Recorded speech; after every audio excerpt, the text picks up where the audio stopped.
Hey everyone, my name is Paul Ayomide Aviola, a Commonwealth Shared Scholarship elect in 2024. So I'm creating this video for prospective Commonwealth scholarship applicants who will be applying for the Commonwealth Shared Scholarship to study in the UK. What many applicants do not know that there are tips that can improve your application and your selection as an awardee. Beyond your good profile, beyond your essays and your supporting documents, there are some tips that you can leverage, like I said, to improve your application. Why many people apply for the scholarship, a lot of these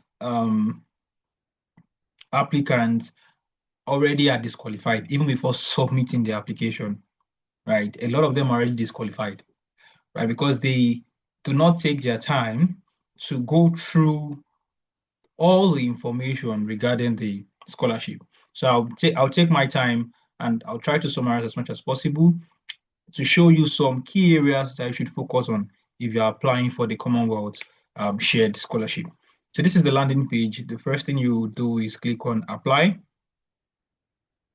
And then uh you select the country. Once you select the country, it automatically lists the kind of scholarships that you can apply for on the Commonwealth State Scholarship page. On the Commonwealth page rather. So don't forget that we are focusing on the Commonwealth shared scholarship between the Commonwealth scholarship body and UK universities.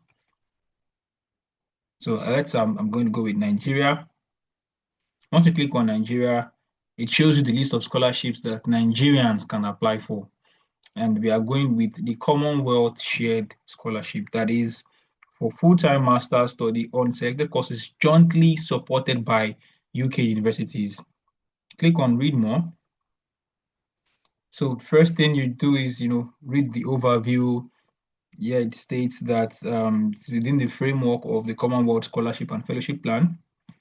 And also you see it, you see all of the purpose, the intended beneficiaries, and you can just read more about the program there. So now from there you click on how to apply. I'm trying to show you some things. You click on how to apply. Now, many people apply for the scholarships without even going through the list of approved courses and also participating universities. You need to know that the Commonwealth Shared Scholarship is not for all universities in the UK, right?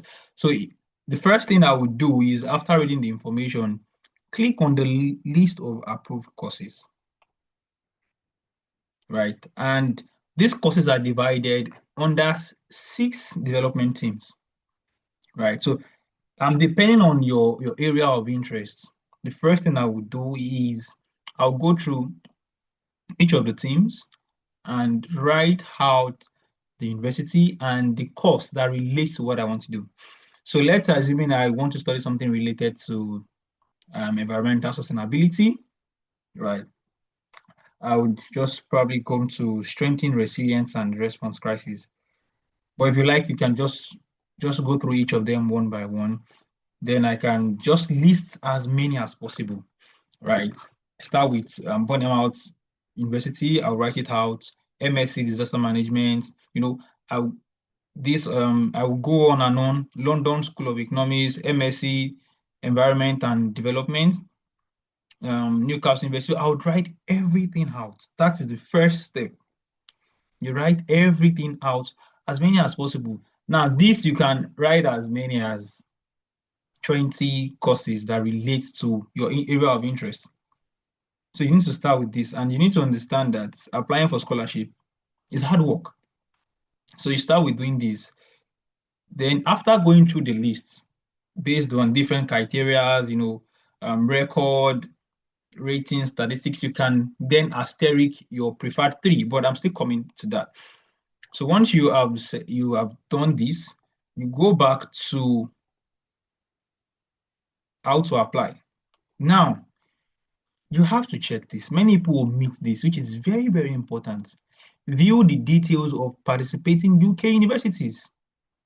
Before you even apply, you have to play on this page. You click on, now you see that this first university, that's Aberystwyth University, states that they are only giving out 2 scholarships. If you have this university on your list, right, you put information there, only 2. If you move further, Bangor University states that they are only giving 8. Now, the university now give a caveat. The university will give preference to candidates who are residents of Uganda and Kenya and works with the Windu Trust, an NGO in that region. So it means that if I was from Uganda and Kenya and I work with Windu Trust, I would definitely apply to Bangor University. If my course, of course, if I have a course, if one of my list of my courses is related to Bangor University, then I would strongly apply to this. Now, move further. Bonamart University just states 2 available. That means the whole global society, 2.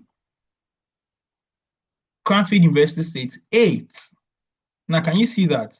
8. Durham states 2. Imperial College London states 2. King's College state 3. You know, so you have to go through all of these. Now, look at Robert Gordon University states that they are only offering 1. And the scholarships are reserved for candidates from, look at the countries, Cameroon, Kenya, and Ghana. Just imagine you applying from Nigeria. No matter how beautiful, no matter how intelligent your application is, you will not be selected. So that's why I said, right from the application phase, some have been disqualified, even without submitting their application. So you need to go through this. Look at this. Look at Solent University of Southampton. The university is interested in diverse candidates and particularly those from underrepresented group. So you have to, now going through that list, you begin to cancel out some universities, right, that you have selected. If I'm from Nigeria and I see that some universities they require candidates from other countries, I begin to slash. By the time you do that, the list of universities would reduce. Because one thing you should know is for Commonwealth shared scholarship, you can apply for as many as possible, right? Even if you have your top 2, even if you have your most preferred, when you apply for that, you can apply for others as well. So far, you're applying for courses that relate to your interest. So you have to do this. Now, look at University of Glasgow, 8. Look at University of Hull. The university encourages application from eligible countries with a preference for Kenya, Tanzania, Sri Lanka, Bangladesh, and Sierra Leone. Can you see that? So these are some of the things that can actually improve your application and also the possibility of you being selected as an awardee. So imagine you apply for 5 scholarships and the whole 5, they are only selecting 2. You need to know how to play your game, right? So while it could be a game of luck, you could also be a good player in the game of luck, right? So you can increase your chances of being selected.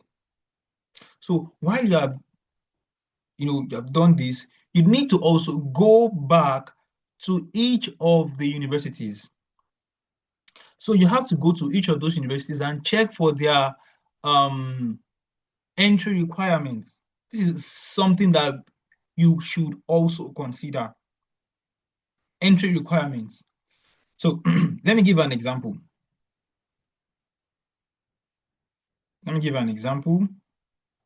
Um, Here now at the university, let's check Bangor University.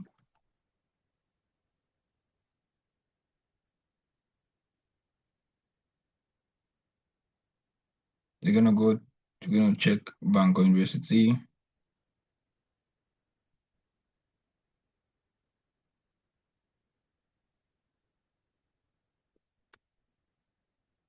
Okay.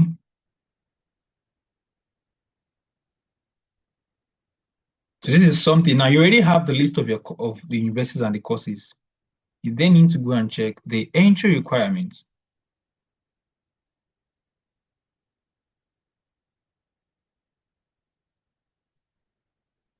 So I'm at Bangor University already, and can look at this entry requirement because there are so many universities in the UK that do not require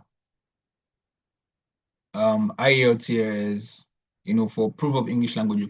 That's as an English language requirement. And there are also universities in the UK that require some specific English language tests. So by the time you begin to look at Bangor University, you can see here it states that it requires IELTS score. And if you go beneath for postgraduate, for masters, you can see. So some of them are also, can you see, environmental and nature science 6.0. So they are specific for the courses you want to apply for, right? And some of them also have other evidence of English language proficiency. So some universities in the UK accept WAEC, that's from West Africa.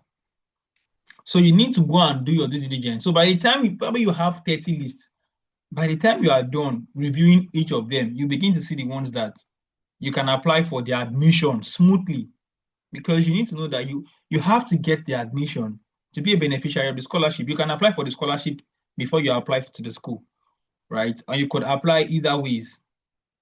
So, but you cannot be offered scholarship without getting the admission. So all of these things are what should influence your choice of institution, right? So you do that for every other school. For example, I think Nottingham University has a waiver for Nigerians. Nottingham University has a waiver for Nigerians to study. That's for English language proficiency.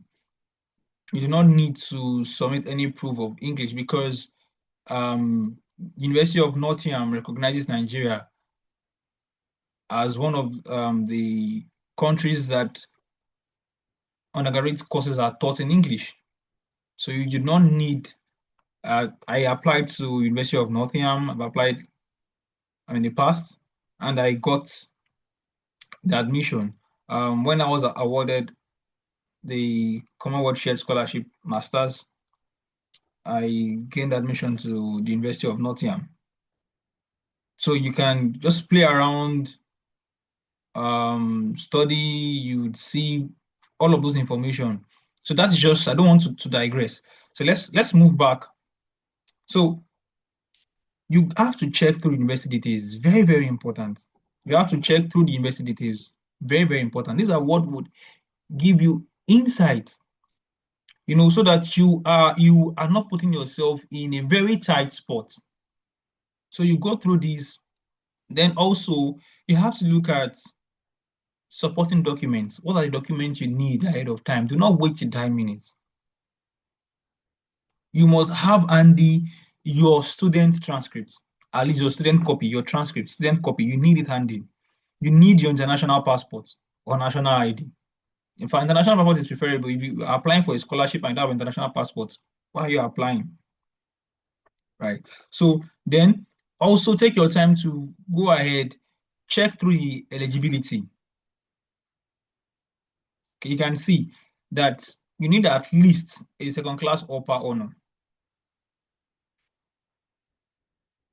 right? You have not studied or worked for more than 1 year in a high income country. So these are basic information. I have just shared the key insights, that is choosing universities and courses. That is on how to apply. So these are key components that are usually ignored. People just apply for applying sake. Then you go and check about completing the form. Here it gives you an insight on the kind of questions you are going to attend to. So then you go through, read through, other secondary informations. So this information that I've shared with you are the key informations that you must be accustomed to when applying for the Commonwealth Shared Master Scholarship. Thank you.